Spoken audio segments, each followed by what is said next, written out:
মর্গে সারি সারি রাখা মৃতদেহ, প্রত্যেকের পায়ের বুড়ো আঙ্গুলে মাথায় ট্যাগ দিয়ে নম্বর লেখা। মৃতদেহ শনাক্তকরণের নাম্বার। মৃতদেহগুলো পোস্টমর্টমের জন্য প্রস্তুত। অস্বাভাবিক মৃত্যুর ক্ষেত্রে পোস্টমর্টম জরুরি হয়ে পড়ে। অনেক সময় পুলিশ ও ফরেন্সিক টিমের লোকজন মর্গে আসেন বিভিন্ন তথ্য বা সূত্র অনুসন্ধানের জন্য। ডাক্তারি পাঠরত অনেক যুব যুবতীও তাদের মেডিকেল প্রফেসরের সঙ্গে এসে ক্লাস করেন যারা শল্য চিকিৎসক হবেন। মর্গ বা লাশ কাটার ঘর বলতে হাসপাতালে মানুষের মৃতদেহ সংরক্ষণ করার জন্য ব্যবহৃত কক্ষকে বোঝায়। মৃতদেহগুলোকে শনাক্তকরণ বা অপসারণের অপেক্ষা ময়নাতদন্ত বা লাশ গোসল দেয়া, কবর, শ্মশান বা অন্যান্য পদ্ধতির পূর্ব প্রস্তুতি হিসেবেও কক্ষটি ব্যবহার হয়। আধুনিক যুগে মৃতদেহগুলো পচন থেকে রক্ষা করার জন্য প্রথমে ফ্রিজিং পদ্ধতি রাখা হতো। এটি লাশঘর নামেও পরিচিত।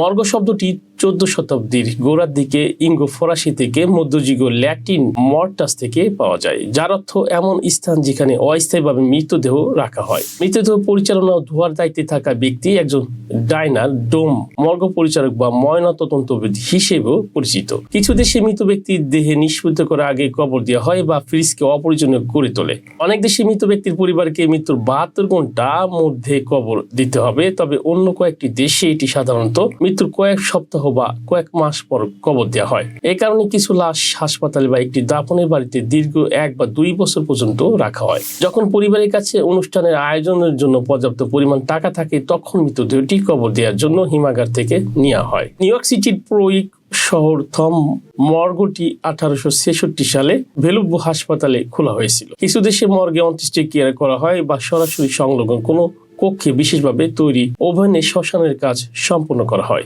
যেগুলো রিটর্টস নামে পরিচিত। কিছু ধর্ম এই নির্দেশ দেয় যে যদি কোনো দেহকে দাফন করা হয় তবে পরিবারকে অবশ্যই তার জ্বলন প্রত্যক্ষ করতে হবে।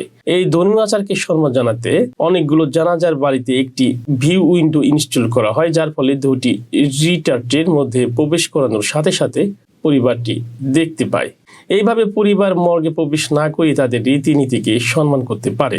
মর্গে অপেক্ষমান মৃত ব্যক্তি স্বজনদের নিশ্চিত মৃত্যু কিনা তা জানানোর উদ্দেশ্য বিশেষভাবে তৈরি করা একটি ভবন। মৃত্যু যাচাই করা আধুনিক পদ্ধতিগুলোর আবিষ্কারের আগে লোকেরা আশঙ্কা করেছিল যে তাদের জীবিত সমাধি দেওয়া হবে। এই ধরনের আশঙ্কা লাঘব করতে সম্প্রতি মৃত ব্যক্তির জন্য কিছু সময়ের জন্য অপেক্ষা করার কক্ষ মর্গগুলোতে রাখা আছে। কখনো দাফনের আগে লাশগুলোকে আংশিক পচে যাওয়ার অনুমতি দেওয়া হয়। লাশ কাটা ঘরের নাম শুনলে অজানা ভয় আর আতঙ্কে অনেক সাধারণ মানুষের গা ছমছম করে ওঠে। লাশ কাটা ঘর মর্গ বা ডোমঘর নামেও পরিচিত। অস্বাভাবিকভাবে যারা মারা যান লাশ কাটাকাটি করে নানা ধরনের পরীক্ষা নিরীক্ষার মাধ্যমে তাদের মৃত্যু রহস্য উন্মোচন করা হয়। লাশ কাটা ঘরে ফরেন্সিক মেডিসিনের চিকিৎসকদের সহকারীরা ডোম নামে পরিচিত। এই লাশ কাটা ঘরে এমন বিভৎস ঘটনা ঘটে যা সাধারণ কল্পনাকেও হার মানায়। আবার বাস্তবে অনেক অবিশ্বাস্য ঘটনার তথ্য অনেকে বিভিন্ন সময় ঘটে দেখেছেন। সত্যি সত্যি এমন ঘটনা ঘটেছে যা ভৌতিক কোনো সিনেমার গল্পকেও হার মানায়।